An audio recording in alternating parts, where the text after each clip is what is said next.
Boa noite, amigos. Sejam todos muito bem-vindos, tá? Hoje nós vamos estar no estudo num formato um pouquinho diferente, que o professor não vai estar presente. Então, aqueles que tiverem vontade de participar, fiquem à vontade, tá? Só levantar a mãozinha. E eu convido o irmão Rui a fazer a prece para iniciarmos o estudo da noite.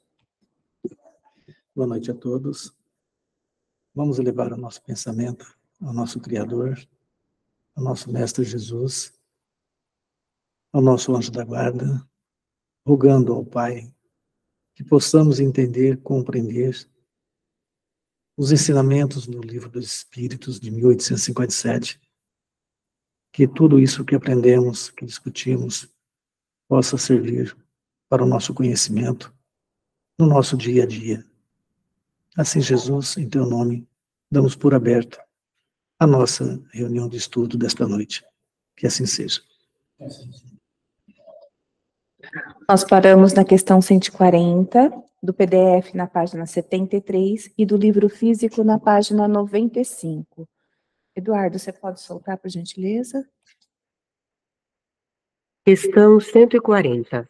Que pensar da teoria da alma subdividida em tantas partes quanto são os músculos, presidindo cada uma às diferentes funções do corpo? Isso também depende do sentido que se atribuir à palavra alma. Se por ela se entende o fluido vital, está certo. Se entende o espírito encarnado, está errado. Já dissemos que o espírito é indivisível. Ele transmite o movimento aos órgãos através do fluido intermediário, sem por isso se dividir. Alfonso, poderia nos comentar dessa questão? Boa noite a todos. Eu acho que aí os espíritos respondem de maneira clara e inequívoca que o espírito é indivisível. Se a gente entender a alma como espírito encarnado, o sinônimo de espírito, o espírito é indivisível. Tem algumas teorias que falam em células inteligentes. A inteligência está no espírito. E esse espírito, sim, vai atuar nas células do corpo de maneira a produzir alguma situação, mas não é a própria célula em si. Tanto que a gente só foi encontrar atitudes que pode-se dizer inteligentes ou atitudes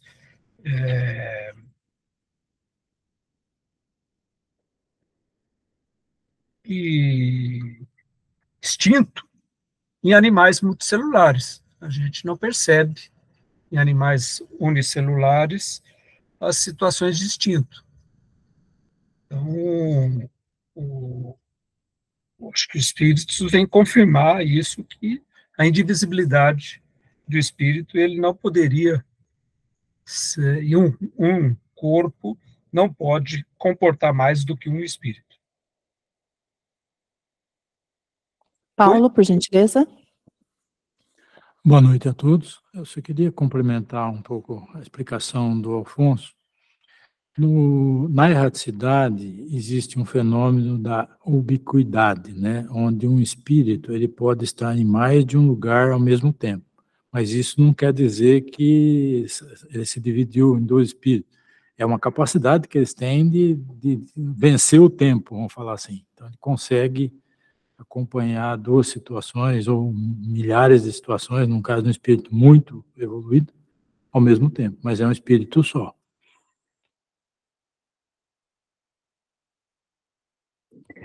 E a própria psicologia, hoje se estuda o bio, o psíquico e o social.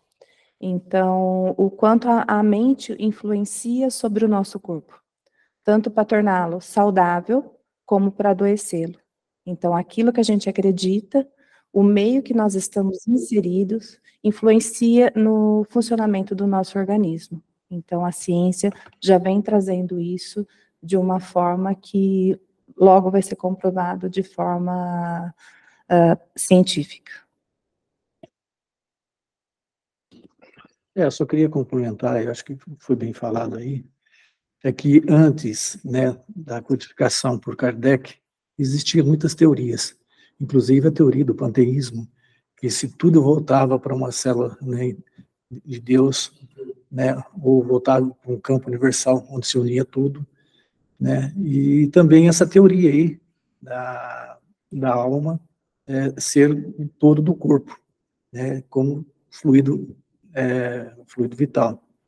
E se vê o que não é isso, né, que a alma ela é distinta, porque existe no nosso corpo, né, o espírito, o perispírito e o corpo físico, né, e que quem comanda tudo isso, na verdade, é o espírito, que age sobre o perispírito e que esse, por sua vez, age sobre o corpo, né, através dos fluidos que vão dando todos os movimentos.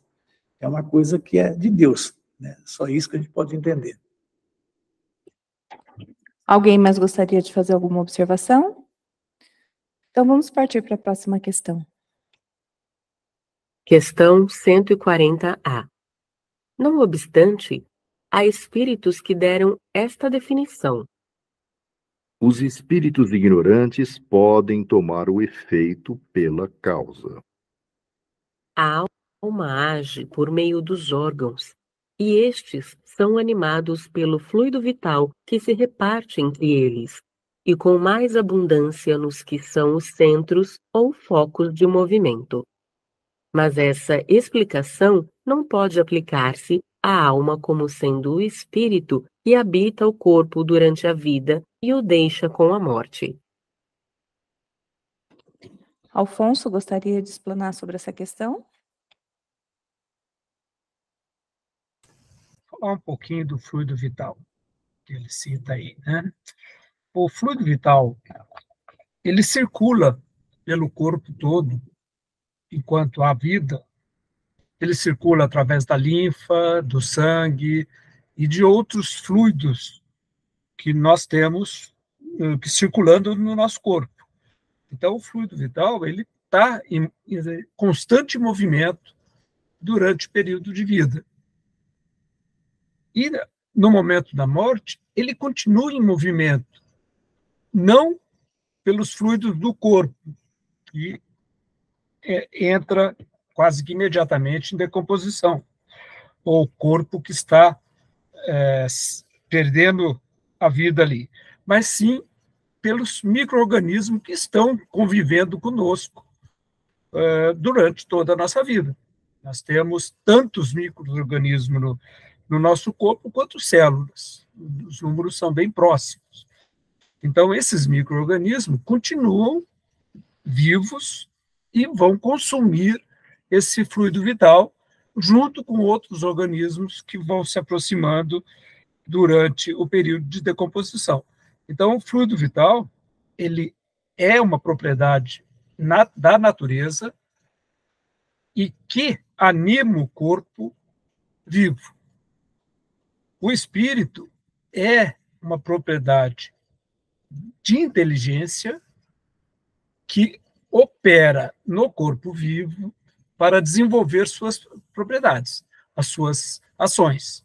Então, o Livro dos Médiuns é bem claro, o Livro dos Espíritos também, que são dois elementos constituintes do universo.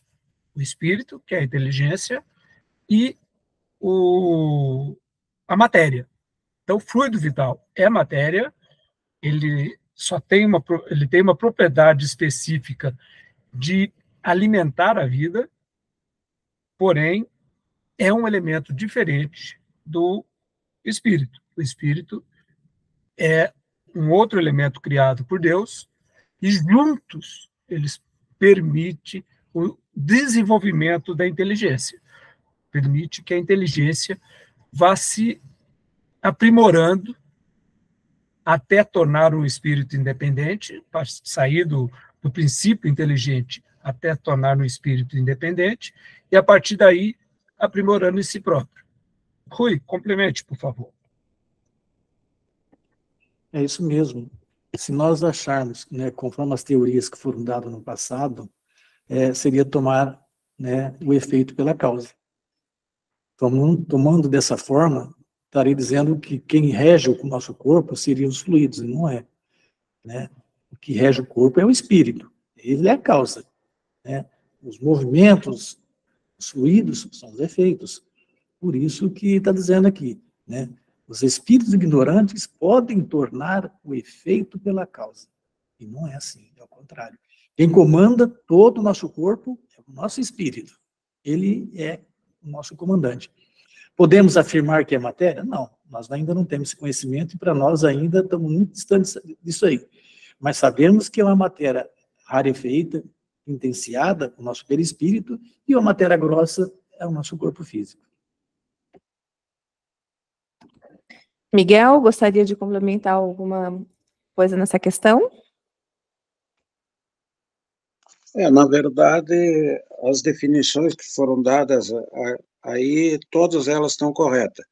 Eu só gostaria de saber se alguém poderia nos dizer, muito se fala hoje, por exemplo, Vital Froese, fala-se muito em fractais de alma. Teria alguém que poderia falar? Eu sei muito pouco, li muito pouco a respeito, né? Mas o entendimento que eu tenho é que isso vem como diz, uma tentativa de se adaptar à mecânica quântica, né? Que a mecânica quântica ela trabalha por quantos, por quantidades específicas que ou está numa quantidade interior ou está numa quantidade superior, você não tem a continuidade. Então, os fractais seriam elementos mínimos que aquela alma pudesse ser dividida. Então, se a gente tiver numa situação de multi-universo, você teria, a cada universo poderia ter um fractal correspondente de uma mesma alma. Eu acho que isso, por enquanto, é muito especulação. Eu acho que ainda está longe de ser uma teoria que a gente consiga explicar de uma maneira, seja científica, seja filosófica, de uma maneira, no meu entendimento, e seja consistente. Primeiro que a gente nem tem certeza de existirem vários universos, né? A gente admite já o multiverso, mas a gente não tem certeza que isso existe. A gente admite porque a gente tem um limite que a gente consegue ver do universo que a gente está. E a gente sabe que tem interações, principalmente espíritas, que não são observáveis claramente pelos equipamentos que nós temos na ciência. Mas, então, isso aí poderia estar num outro universo, poderia ser universos que estão interrelacionando, mas tudo isso por enquanto, é especulação. Obrigado, Afonso. O que nós sabemos é que o espírito é indivisível, né, em qualquer lugar. Vamos seguir, então, para a próxima questão? Questão 141. Há qualquer coisa de certo, na opinião dos que pensam que a alma é externa e envolve o corpo? A alma não está encerrada no corpo como o pássaro numa gaiola. Ela irradia e se manifesta no exterior como a luz através de um globo de vidro ou como o som ao redor de um centro sonoro. É por isso que se pode dizer que ela é externa, mas não como um envoltório do corpo. A alma tem dois envoltórios, um sutil e leve, o primeiro, que chamamos perispírito, o outro grosseiro, material e pesado, que é o corpo. A alma é o centro desses envoltórios, como a amêndoa na casca, já o dissemos. Alfonso, por gentileza. Já encontraram aqui? Os espíritos fazem essa analogia, e o Kardec usa bem essa analogia do espírito ser uma semente no meio, o corpo ser o corpo do fruto, e o perispírito, aquela capa da semente, né? Que ele está envolvendo a semente. Ele faz essa analogia para que a gente tente entender. Mas a gente tem relatos do Chico Xavier, por exemplo, que o perispírito dele alcançava dezenas de metros. Ele conseguia perceber, ver coisas que estavam centenas de metros dele. Então, isso era uma expansão do perispírito que ele conseguia fazer e permitia ele ter sensações, ter percepções externas ao corpo dele. Então, o espírito, ele tem liberdade relativa ao próprio corpo. Quando estamos dormindo, a gente não desdobra e às vezes trabalha muito em atividades extracorpóreas. Então, o espírito ele não está preso ao corpo como se estivesse sem possibilidade de sair dali. Só que ele está preso no sentido de que, ao sair, ou ao desprender, aquele corpo morre. Então, ele tem uma ligação que é permanente durante o período de vida. E ele depende desse corpo para executar várias coisas, inclusive as atividades espirituais que ele realiza enquanto vivo. Então, essa dependência do corpo ao espírito e do espírito ao corpo existe, porém não é uma prisão, nem de um, nem de outro. A gente tem relatos de faquirs, por exemplo, que eles conseguem se posicionar e ficar constantemente numa única posição, extremamente cansativa, e o espírito dele, a mente dele, vagueia. Ele relata coisas depois daquele processo que mostra que ele tem capacidade de se desprender daquilo que ele está sentindo, do corpo dele está sentindo. Então, são relatos que a ciência comprova, inclusive, né, que a gente tem possibilidade do espírito, da mente, se desvencilhar do corpo, como o corpo consegue relaxar no sono e deixar o espírito sair. Rui, me ajuda. A Rejane está te pegando no pé hoje, hein? Mas você está no lugar do professor, fazer o quê, né? Quem sabe mais, tem mais oportunidade. Muito bem, eu só queria complementar aqui, que realmente houve muitas teorias, né? Muita coisa se surgiram antes de Kardec, os filósofos falavam muita coisa, e cada um trazia o seu conhecimento, mas não dos espíritos. E Kardec trouxe o conhecimento dos espíritos. Então mostrou, né, que o espírito não é encarcerado como um pássaro dentro da gaiola, mas que ele irradia em todo o seu lado. E quanto mais evoluído é o espírito, mais o perispírito expande. Como o Alfonso falou de Chico, né, quanto maior é a sua evolução, maior é o seu clarão, maior é a sua luz. Né? Você imagina Jesus, então, a claridade desse espírito, quanto emanava da sua distância, é muito grande. Por isso que precisamos ter o conhecimento, né, de tudo isso para saber e entender o que é a evolução do espírito. E complementando, quanto mais evoluímos, melhor será nosso controle mental. Porque já pensou hoje, se a gente pudesse ler a mente do outro, se a gente não controla nem as nossas ações, sabendo então o que o outro está pensando, aí viraria um caos. Então nós precisamos ainda evoluir muito, em termos de controlar os pensamentos, em termos de entendimento, de saber realmente o que é amar o próximo, né? Controlar o nosso orgulho, o nosso egoísmo, sermos realmente humildes, porque enquanto a gente ainda buscar em nós a humildade, é porque nós não somos, porque quando formos, isso daí vai ser algo espontâneo, nós não vamos ter necessidade de falar para alguém. Maria? Oi.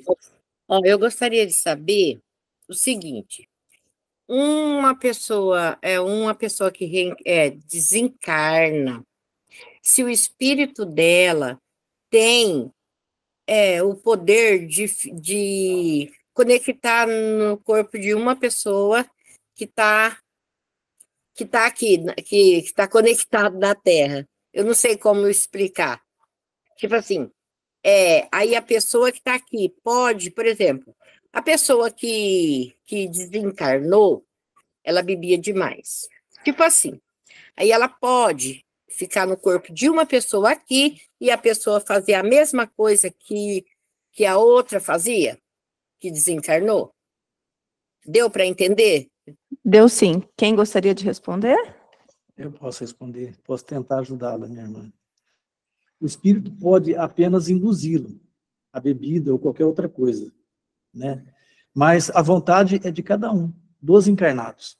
Se ele disser, eu não vou beber, nenhum espírito tem força para fazer isso ou domá-lo a tomá-lo. Correto? Tentei explicar. Eu vejo como uma estação de rádio, que você sintoniza a sintonia. Então, a sintonia que você está sintonizado é o tipo de espírito que você vai atrair. Então, quanto melhor a sua sintonia, quanto melhor está você vai se aproximar de você, espíritos dessa forma. Alfonso, completa para mim aí.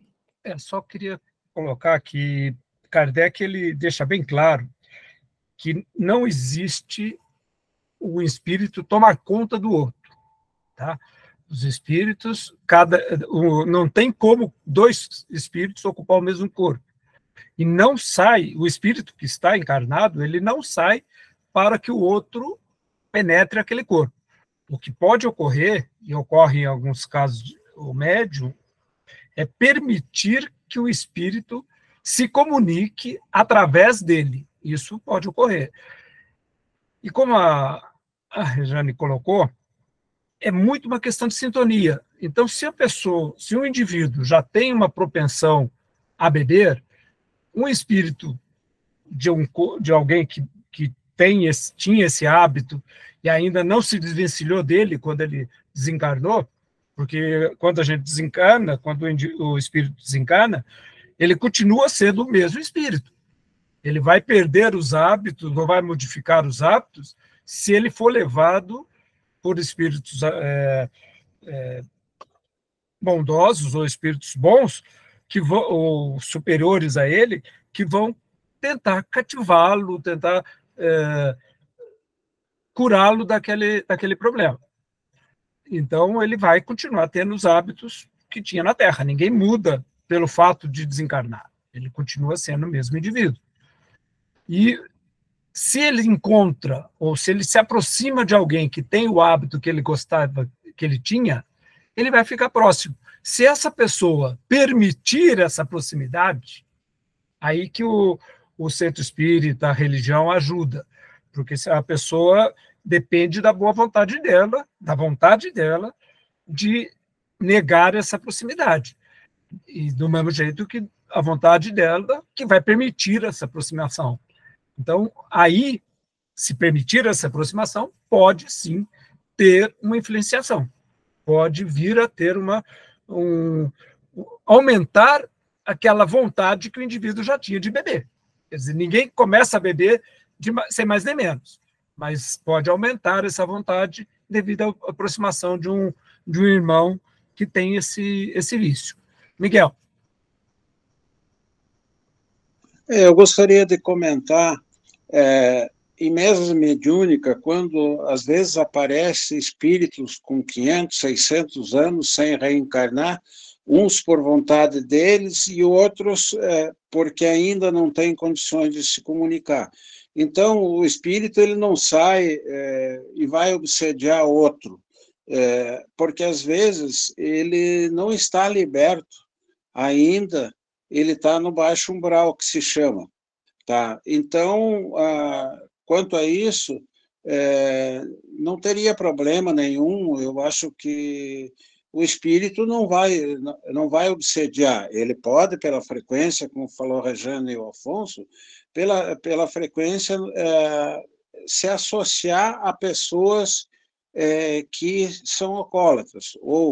Aliás, o termo alcoólatra é errado, porque alcoólatra seria quem idolatra o álcool. E normalmente os consumidores são alcoolistas, tá? Mas isso, como o Alfonso deixou bem claro, é que se ele permitir. Na questão 809, o Livro dos Espíritos diz que você melhorar-se a si mesmo se livrar de um vício é relativamente simples, mas é preciso vontade ferrenha.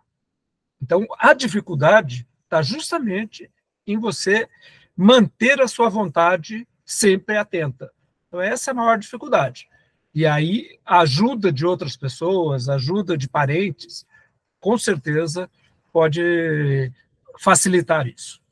Diga, Rui. Eu só queria completar para Maria, né, que qual a única maneira de ajudar essa pessoa que bebe?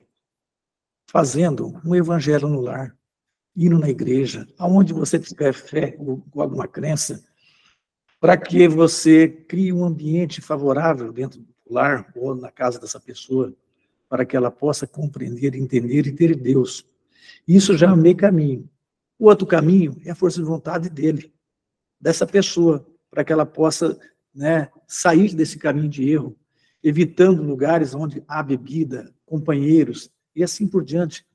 É importante que a gente tenha Deus dentro do nosso lar. Faça um evangelho no lar, peça ao seu anjo da guarda, pede aos espíritos protetores que auxiliem e que amparem. Pelo menos a parte espiritual está amparada. A outra parte é com cuidado, como o Afonso disse, a Regiane disse, o Miguel disse, família. Família é tudo. Busque na família a orientação, o apoio, o auxílio, com carinho, psicólogo, psiquiatra, o que for necessário para encaminhar essa pessoa no caminho melhor. Certo? Essa é a minha opinião também. 2 pontos eu queria só colocar.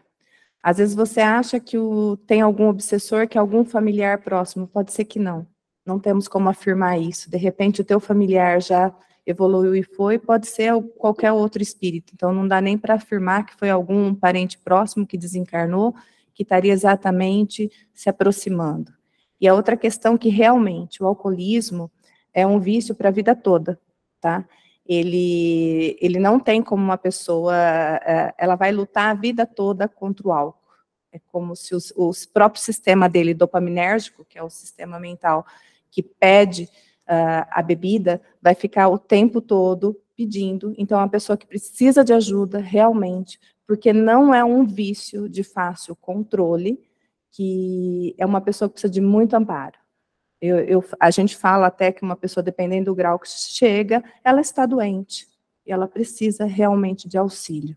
Não é brincadeira falar, eu vou parar de beber, dependendo do estágio que a pessoa esteja. Ela não consegue. É um problema mental que o próprio organismo pede e ela não consegue mais controlar.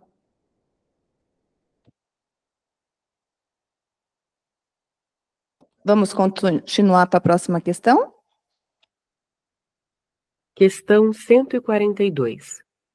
Que dizer dessa outra teoria, segundo a qual, na criança, a alma vai se completando a cada período da vida? O espírito é apenas um, inteiro na criança, como no adulto. São os órgãos, instrumentos de manifestação da alma, que se desenvolvem e se completam. Isto é ainda tomar o efeito pela causa. Rui, poderia nos explicar essa questão, por gentileza? O espírito, ele já é pronto e completo, na sua essência por Deus. Fazer ao contrário, volta naquilo, é tomar, né, o efeito pela causa. Quem vai se desenvolver e dar condição ao espírito é o corpo humano. Ele vai ter que se desenvolver, ter a idade para que o espírito exerça o seu conhecimento. Por isso que tem que ter o tempo, né? Hoje a medicina já sabe qual o período, né, da criança ter a sua idade, para ter o seu desenvolvimento. E aí o espírito já está pronto. Né? Não é o corpo, o espírito que se desenvolve, é o corpo que se desenvolve, dando condições ao espírito usar o seu cabedal de conhecimento. Só uma observação, se a gente for analisar a questão, se vamos supor, um bebê desencarna, meio espírito vai voltar para a erraticidade? Não faz sentido. Tem que ser sempre um espírito pronto, que já encarnou pronto e assim continua. Alfonso? André Luiz, ele coloca num dos livros dele, eu não estou lembrado qual, se vocês levarem, me ajudem, é que a ligação, ela ocorre durante todo o processo de gestação. Então, a partir de um determinado momento da formação do feto, ou seja, a partir do momento que você está com a parte medular do feto pronta, ou seja, a parte da coluna espinhal, da parte do início da parte do cérebro, o espírito começa já a se aproximar daquele feto e a se aproximar daquela mãe. Então, já é um acordo anterior, né? Já foi negociado isso. Geralmente, na maior parte das vezes, é negociado entre os espíritos, né? Que aquele espírito vai encarnar através daquela mãe, e a partir de um determinado momento do feto, o espírito se aproxima. E aí ele começa a conviver com a mãe e com o futuro corpo que ele tem. Agora, a ligação, ela só se conclui depois do nascimento. Então, a ligação daquele espírito, ela vai sendo aprimorada nos primeiros anos do jovem, da criança, né? Ela vai se aprimorando, que ela vai tomando conhecimento dos ambientes. Então, tem algumas passagens, inclusive, da criança lembrar de coisas que depois ela esquece. É chamado, inclusive, na medicina, de amnésia infantil. Então, a criança, no primeiro momento, ela conta histórias, percebe pessoas, percebe o amiguinho invisível, né? E depois de um certo tempo ela esquece disso. Por quê? Porque ela, naquele momento, ela ainda tem resquícios da vida anterior, ou de vidas anteriores, ou resquícios do espírito que está encarnado nele, que ele consegue expressar. Depois, com o passar do tempo, isso aí, na maioria das pessoas, deixa de existir. Em algumas pessoas, né, Rejane, fica martelando um bom tempo. As reminiscências, né? Algumas questões que nós sentimos, carregamos, mas não sabemos de fato o que é. Mas é bom nem querer saber, porque se já estamos em nossa melhor versão, de repente saber algo que, se Deus nos deu o benefício de esquecer e trazer uma lembrança de que vai nos machucar mais ainda, e ainda eu volto naquela questão, se estamos em nossa melhor versão, então quer dizer que a anterior não foi tão boa quanto essa.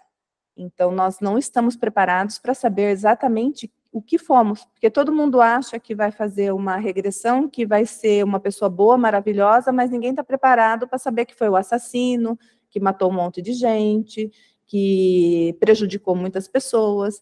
Então, a gente tem que aceitar essa bondade de Deus e aceitar que somos seres em construção, que a melhor vida é essa, é a que temos agora, é nós conduzirmos nesse momento com o que temos, da melhor forma que temos, que a construção, o plantio é agora. Alguém mais gostaria de complementar? Miguel, por gentileza. Eu gostaria de fazer um exercício com a turma. O que acontece com o espírito quando há absorção fetal? O que vai acontecer com o espírito que é natimorto? Ele completou acoplar nesse novo ser ou não? Esse período do espírito acoplar no corpo é determinado por Deus, não existe via de regra. Tem espíritos que acoplam ao corpo antes e tem outros próximo ao nascimento. Então, isso vai depender do que Deus deseja para nós. Nós não temos a resposta para dizer exatamente como isso funciona. Não teríamos como afirmar. Afonso, quer fazer alguma colocação? A informação que a gente tem é que toda gestação interrompida, seja natural ou não, ou forçada, ela vai provocar um certo desarranjo naquele espírito. E também naqueles que o provocaram, se for uma provocada, né? A própria mãe, quando sofre um aborto, ela tem um período de luto, né? O luto é muito forte. E o espírito também passa por um período de instabilidade. E ele é recolhido, acomodado e preparado para uma nova encarnação. Agora, o quanto tempo vai demorar isso, aí vai depender das organizações espirituais que estão acompanhando e do próprio espírito, né? Que o espírito pode passar uma situação tão traumática que ele não queira experimentar tão logo uma nova situação dessa. Mas aí não é... Acho que qualquer raciocínio que a gente faça nesse sentido é mera especulação. Vamos seguir mais um pouquinho? Questão 143. Por que todos os espíritos não definem a alma da mesma maneira? Os espíritos não são todos igualmente esclarecidos sobre estas questões. Há espíritos ainda limitados que não compreendem as coisas abstratas, como as crianças entre vós. Há também espíritos pseudo-sábios que, para se imporem, como acontece ainda entre vós, fazem rodeios de palavras. Além disso, mesmo os espíritos esclarecidos podem exprimir-se em termos diferentes que, no fundo, têm o mesmo valor, sobretudo quando se trata de coisas que a vossa linguagem é incapaz de esclarecer. Há, então, necessidade de figuras, de comparações que tomais pela realidade. Alfonso, eu não ia esquecer de você. Bom, como um espírito pseudo-sábio, os espíritos, eles são seres que estão na Terra vivendo na mesma situação contemporânea. A grande maioria dos espíritos que rodeiam o orbe da Terra estão numa situação muito próxima de evolução.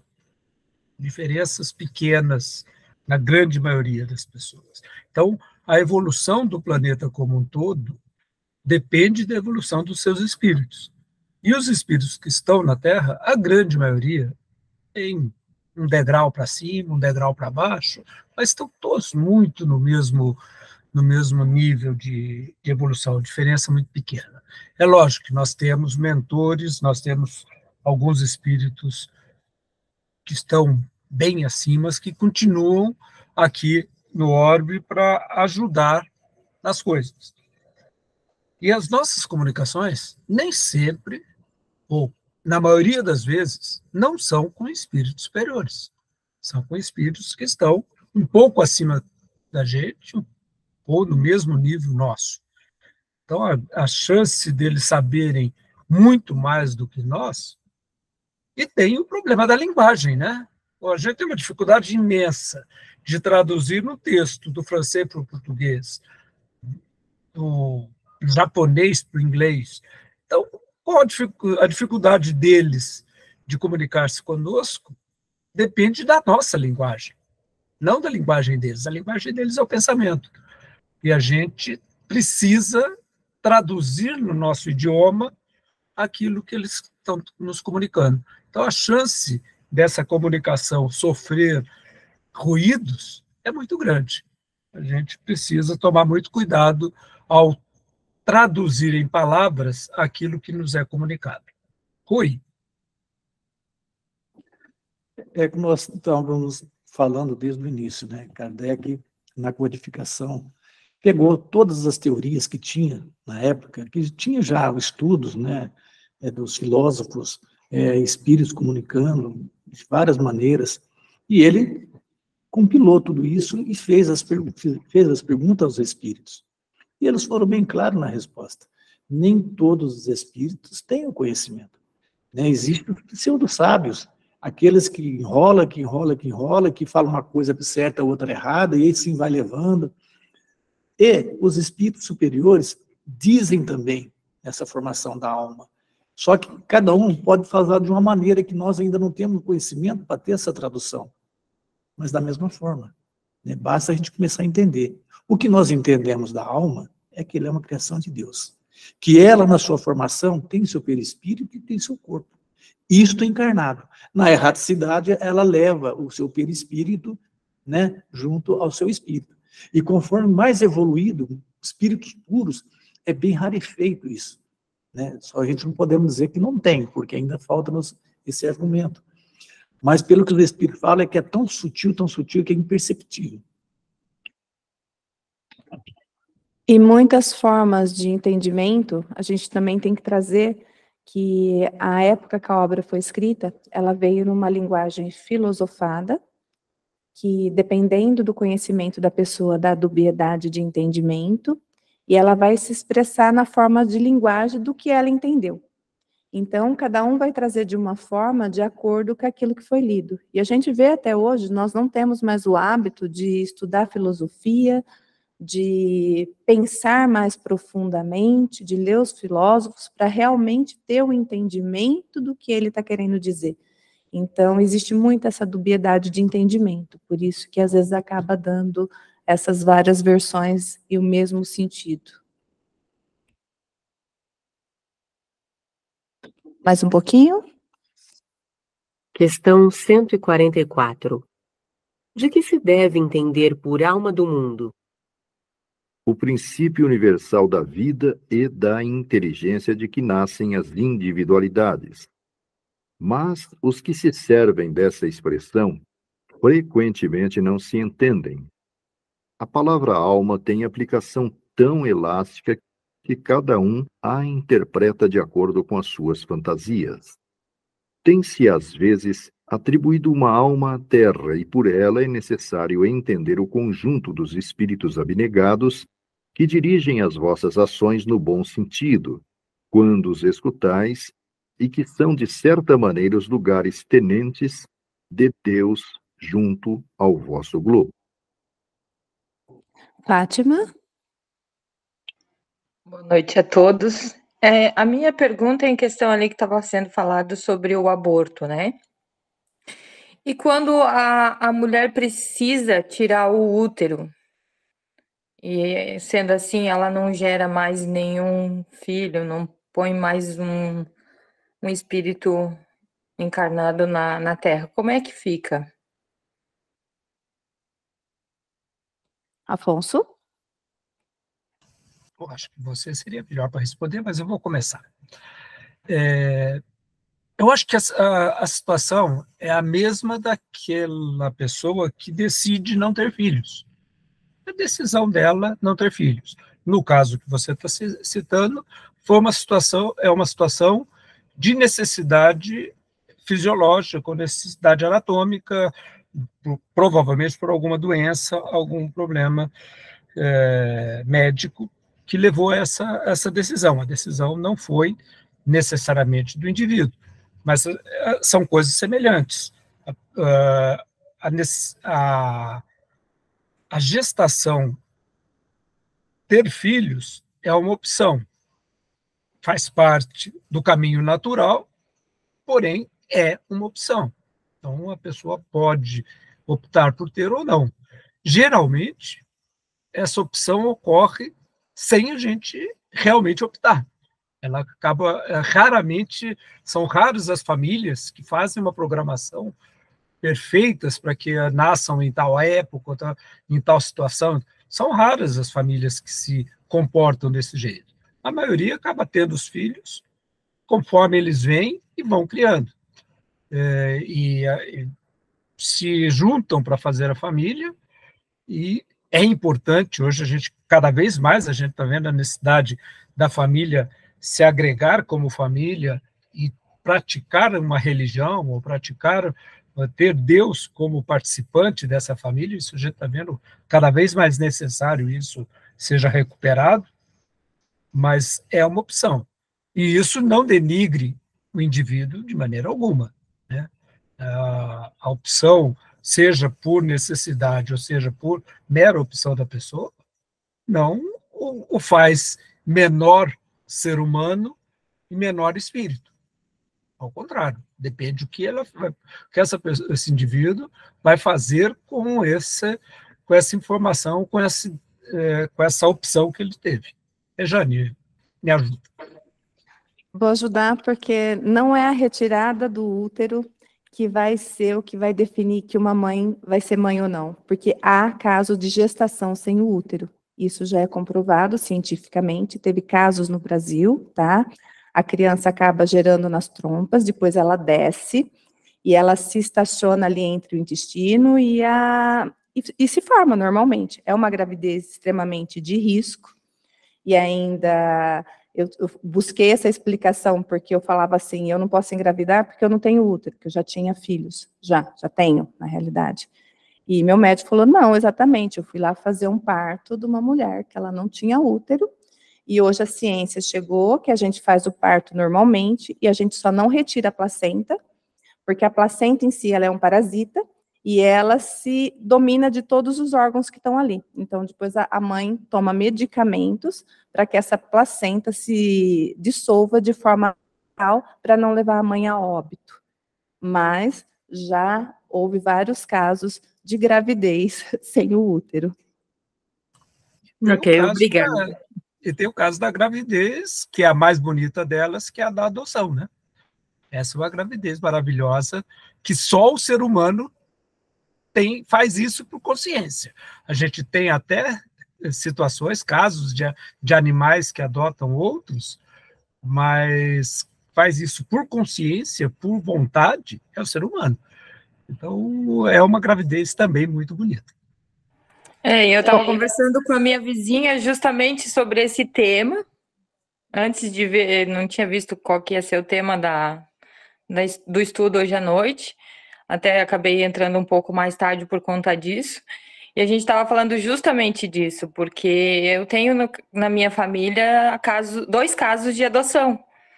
E eu lembro que uma época eles estavam querendo fazer um estudo e tal, de fazer transplante de útero, de trompas, para as mulheres poderem sentir como que é a gestação e tal. E eu ainda brinquei com uma prima, que como eu já tenho filho, e ela não consegue ter, porque ela tem problemas de saúde, se desse certo, eu doaria o meu para ela sentir o prazer da gestação, né? Aí, tempos depois, agora o menino dela já tem 15 anos e ela adotou e é muito realizada com o filho adotivo dela. No próprio Evangelho fala, né? Quem é teu pai, quem é sua mãe, né? Se a gente usar a figura e usar como expressão, se somos todos irmãos, então não precisa sair necessariamente de dentro da gente para ser nosso filho. É uma escolha. E eu acho que escolher uma forma extremamente amorosa, porque já é uma decisão daquela criança que você escolheu. É um ato de amor. É muito lindo quem opta pela adoção. Não... É um amor imensurável. Obrigada. Vamos seguir mais um pouquinho?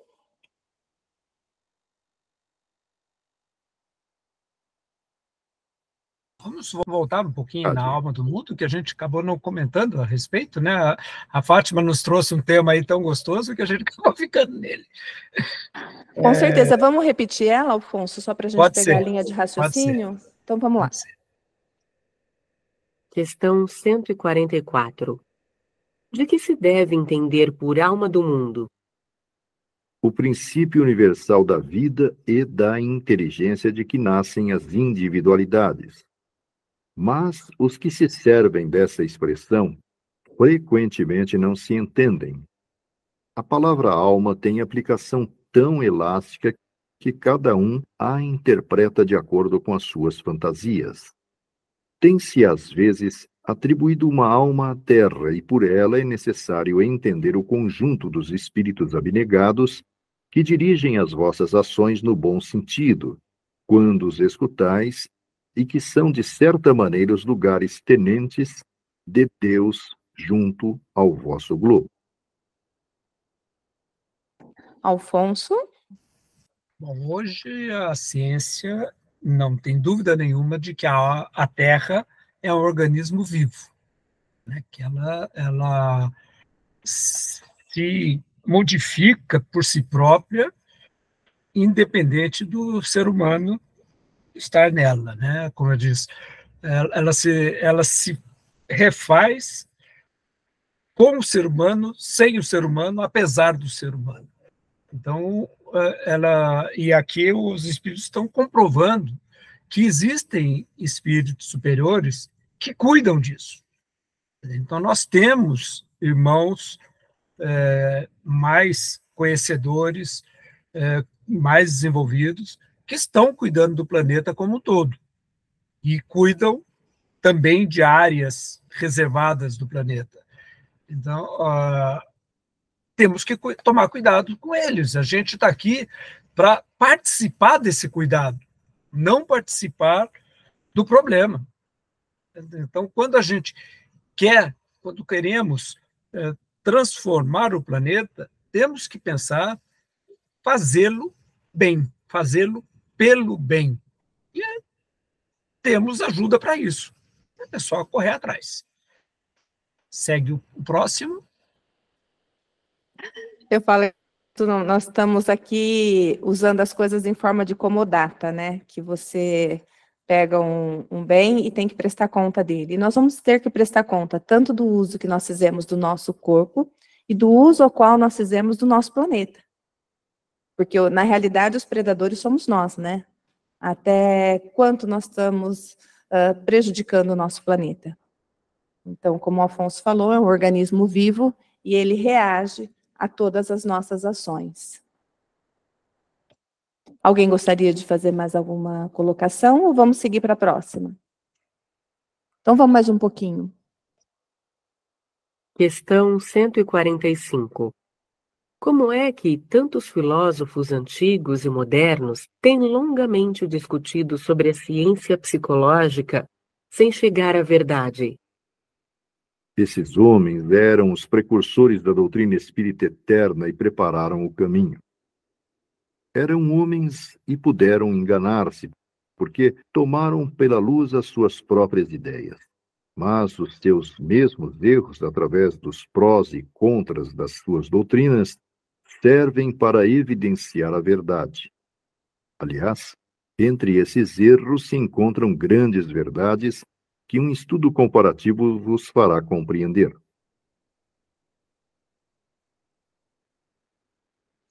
Rejane, isso é contigo.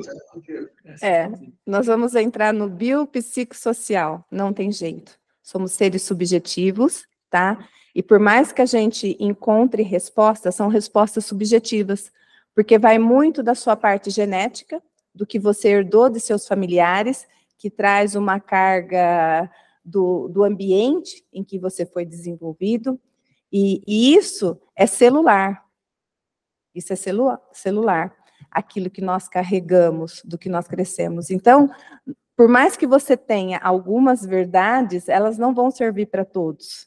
E isso dentro da própria psicologia, na realidade ainda a gente fala dentro da faculdade, que nós na realidade não temos respostas. Nós vamos sair após a formação com um caminhão de perguntas, porque tudo é muito subjetivo, tudo é muito probabilidade, da forma de pensar, da forma que aquela pessoa entende o mundo ao redor dela. Então, até a pergunta que tem dentro do curso, que logo que nós iniciamos, que surtou a sala inteira, foi a pergunta: o que é verdade? E, realmente, a verdade, dependendo do ponto de vista, das crenças, daquilo que a pessoa aprendeu, ela não é verdade no caso dela. Eu não falo de valores morais, de coisas que conduzem à sociedade, de valores mais intrínsecos, mas de forma de criação. Então, por mais que a gente nós estamos muito distantes de entender propriamente e ter respostas do poder da nossa mente e dos fatores psicológicos que nos movem. Alfonso, me ajuda aí, porque eu ainda estou em formação, não estou ainda graduada. Então, aí, essa questão nos faz lembrar, primeiro, que a psicologia moderna, nada existia ainda, né? O Freud era uma criança quando esse livro foi publicado. E, então, a psicologia não existia ainda psicologia, né? Existia ciência psicológica. O termo ficou bem traduzido aí. O ser humano ainda estava desvendando coisas do pensamento, coisas da mente, não do pensamento, mas da mente. O pensamento ele vinha desvendando há muitos séculos, mas da mente. E estava no momento que fervia o materialismo. Então, tanto que no começo do Livro dos Espíritos, Kardec faz um longo texto combatendo principalmente o materialismo, que é a falta da espiritualidade, ele via como um problema grave da ciência da época.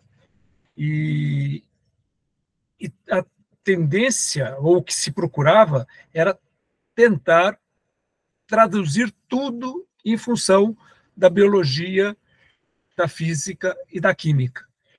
E os espíritos vêm mostrar aqui que não, que tem coisas muito além da biologia, da física e da química. Tanto que a ciência está trazendo novidades todos os dias, né? Hoje a gente sabe, já aumentou a idade do universo em alguns milhões de anos, né?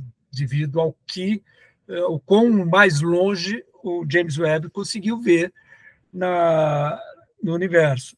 A gente já sabe que a formação de alguns buracos negros tão distantes mostra que deve ter coisas além do que a gente vê, que antes a gente tratava só de universo visível, hoje a gente já pode dizer que tem coisas além do visível, com certeza, que a gente vai achar um jeito de descobrir isso no futuro. E já tem métodos para isso sendo estudado. Então, o conhecimento da humanidade ainda é muito pequeno. E os espíritos vêm dizer isso aqui. Ó, vocês não conhecem nem o seu corpo direito e já querem se meter a conhecer a mente. Vamos indo com calma, que cada coisa no seu tempo. Exatamente isso, porque quem trouxe Wundt trouxe o consciente, né? E Freud trouxe o inconsciente, e tudo ainda continua embasado nas teorias de Freud, tanto ele explica quanto implica. Tudo que vem se construindo vem embasado dentro da teoria freudiana. É muito interessante. Complica, né? Aí complica porque não entendeu, né? Eu falo às vezes que a nossa ignorância é tão grande que fica difícil até entender os escritos que ele fez, porque precisa um embasamento teórico muito grande para realmente ter o real entendimento. Alguém gostaria de fazer mais alguma colocação?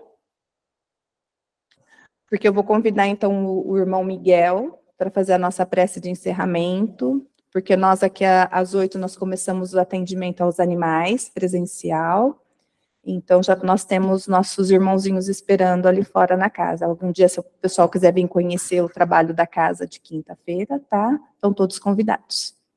Miguel, por gentileza. Vamos serenar nossas mentes e levar nosso pensamento a Deus, nosso Pai e Mãe primordial, a Jesus, nosso divino mestre e modelo de conduta, a todos os mentores espirituais de cada um dos que assistiram esse estudo e todos aqueles espíritos também que auxiliaram no desenvolvimento dessa aula. E pedimos a Deus que cada um, ao retornar aos seus lares, que encontre na mais perfeita harmonia, que assim seja. Amigos, muito obrigado, uma boa noite a todos. Fiquem todos com Deus.